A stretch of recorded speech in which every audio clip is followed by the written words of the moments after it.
The big news of the week was last night when Sterling Shepard went down, strictly because I don't know who the Giants have to throw the ball to right now. You look at their offense, and Kadarius Toney is a guy they spent a first round pick on. He's hurt. I don't even think he's going to play next week either.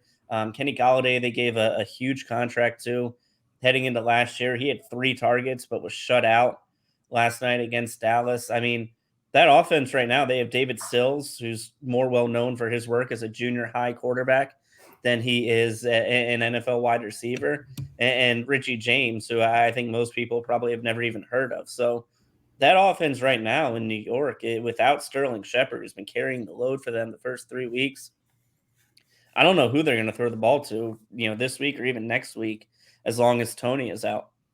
Yeah, I like Sills' work with Crosby and Nash, but he's another one of those guys that you think might be a decent guy in the slot, but I noticed they had him out wide, where he's not going to be as effective.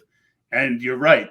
It just seems like every year the Giants wide receivers are the football equivalent of Spinal Tap drummers. They just die in all sorts of very interesting and unique ways. I saw a rumor on Twitter that the Packers might be interested in Toney and Golladay. I don't see anything where you can move Golladay.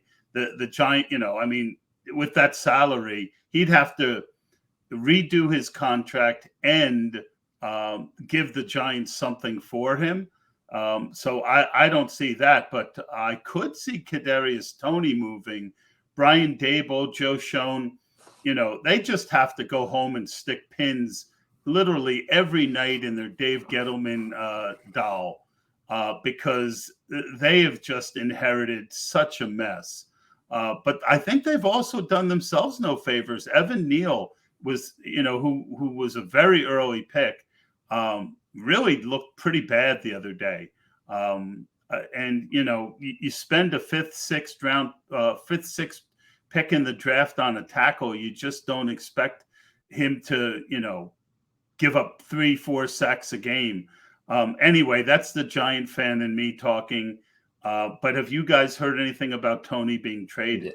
I don't know if anyone saw the Kadarius Toney tweet from this week. That guy has some skeletons, that's for sure. And I don't think he's only off the field for injury reasons. I think there's some issues off the field there as well. But speaking to, I think the Giants are looking long-term there. So they'll take the early struggles of a top 6 offensive tackle versus maybe a wide receiver they could have went with there. So I think Schoen and Dayball are there for the long haul, and this is going to be a multiple year rebuild they just don't have the talent to turn this thing around really quickly.